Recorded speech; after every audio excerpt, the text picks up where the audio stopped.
Hello friends and welcome back for another episode of Indie Impressions. My name is Nick and today we're going to be checking out Cabin Shed by developer Spudoogle. This is a game that almost defies any description. In fact, I was actually on a Skype call earlier with one of my friends talking about what on earth it was that I was doing in this game, and I didn't even have words. And that's saying something considering I've played over 700 games, including some of the strangest ones I could possibly find. So we'll see if this actually lives up to the description I just gave it after we spend a few minutes with this one. I really don't even know. The first thing I'm presented with here is we seem to be some sort of a floating Tupperware container with a hole in it that has a one-armed baby doll spinning in place. I saw a pop-up once that said that my baby was covered in Velveeta and that I needed to find some pans or something.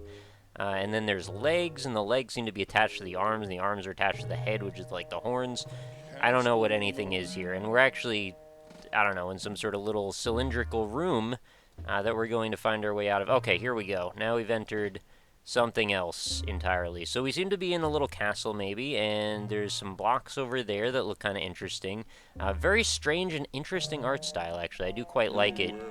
The color scheme is it's a little bit blown out, but it's kind of enjoyable regardless. It's got a little bit of a strange sense to it. It's not a group of colors that I often see together very often, and there's some pretty weird and out there music playing as well, and the music seems to have someone talking in it. I keep my pans in the orange cabin. Alright, so we gotta look for the orange cabin. I guess that's probably the thing down in the corner that we saw. The character seems to take up so much of the screen when you walk that you kind of can't really see where you're going half the time, but that's okay. Again, art style is kind of making up for it. This is like pastel, almost like the colors are inverted thing going on. And I tried to make sure the music was turned down as low as possible so the talking in the background doesn't actually overpower my voice. We're going to make our way up these piers, I suppose.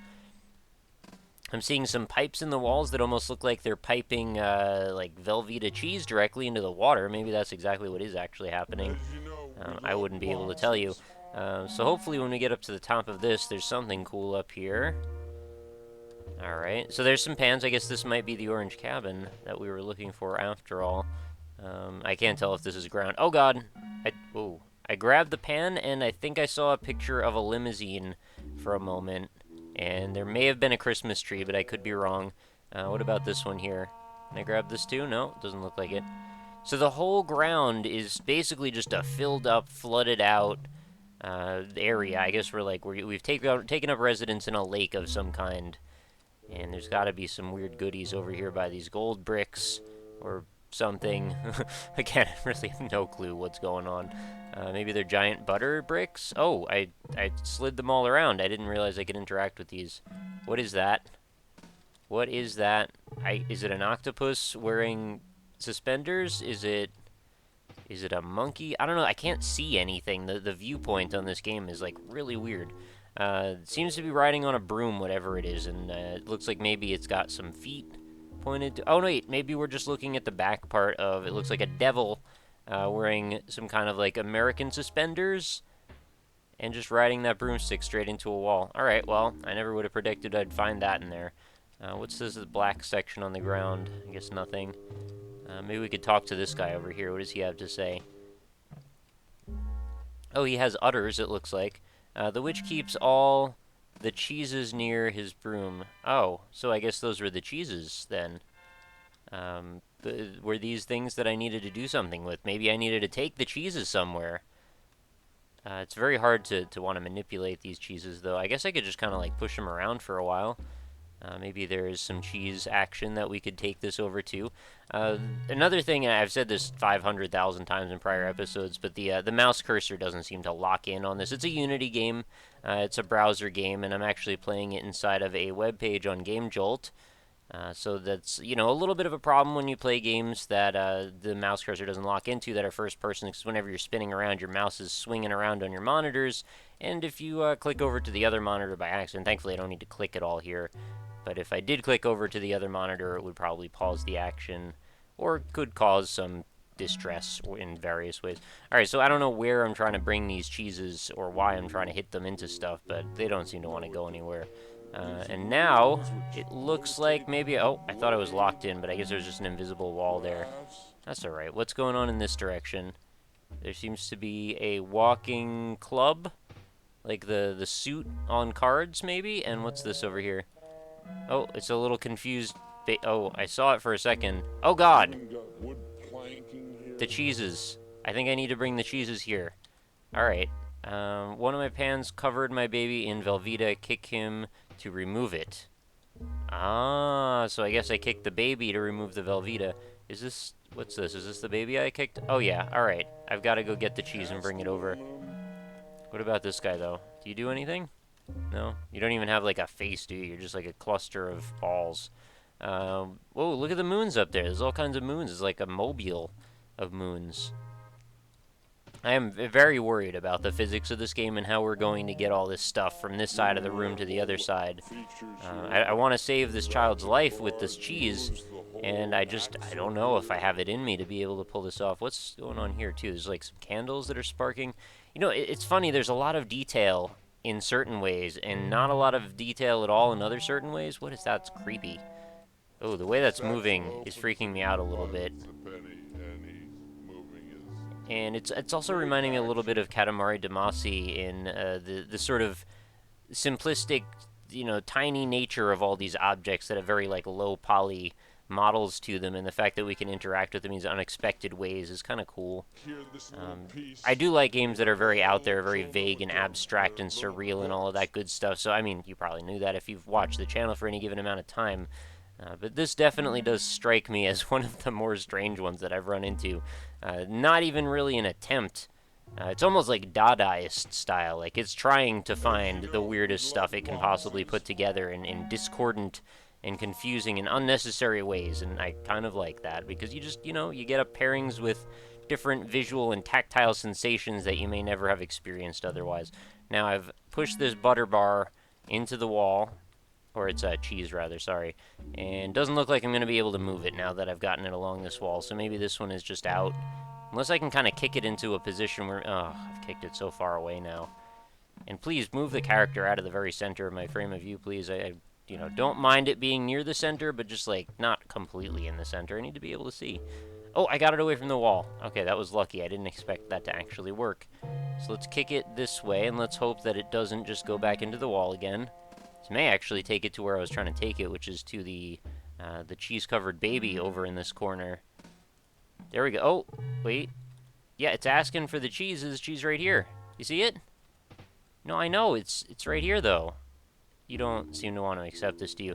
On the game page for this, it actually says the game was canceled. I don't know what that means, whether or not that was, like, another attempt at sort of Dadaist surrealism, because, like, oh, how do you cancel a game that's this far out there? You don't even know what there is to produce, in a way, or, you know, maybe the game is just legitimately canceled. Maybe this was going to be, you know, developed into something much bigger than it is right now, but it seems like there's already plenty to do.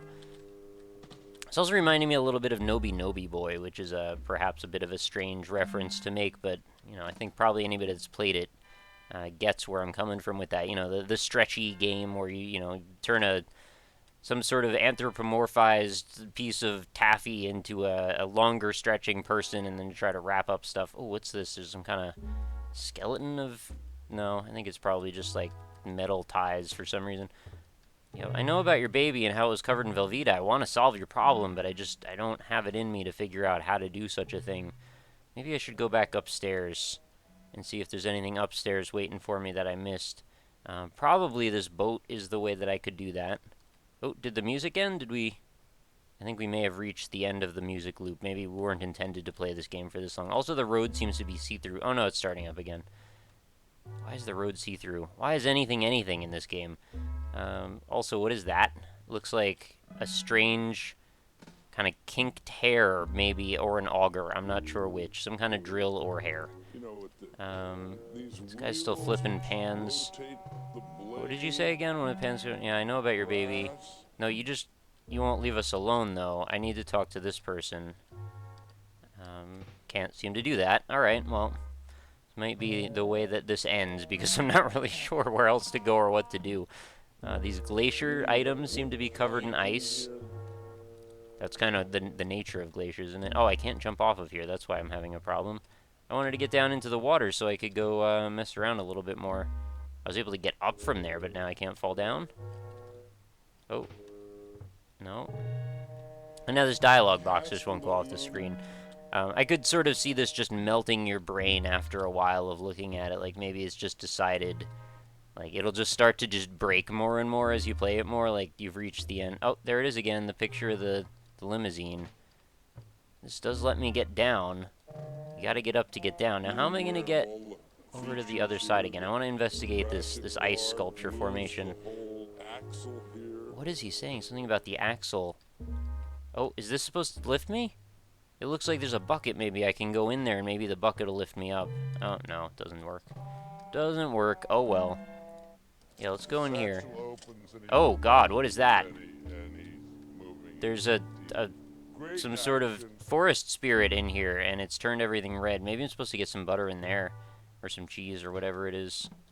Is it like a mustache with a teacup attached to it? I don't know what's going on in here. You guys, you gotta help me out. You gotta help me understand what it is we're looking at in this game. I need analysis. I need it stat. I need to understand some things.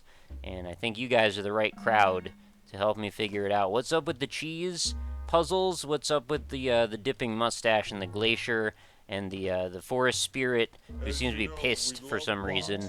We've got a devil witch. We've got a pan flipping man with udder. We've got a dump truck in the middle of the water. We've got Velveeta cheese spilling into the ocean.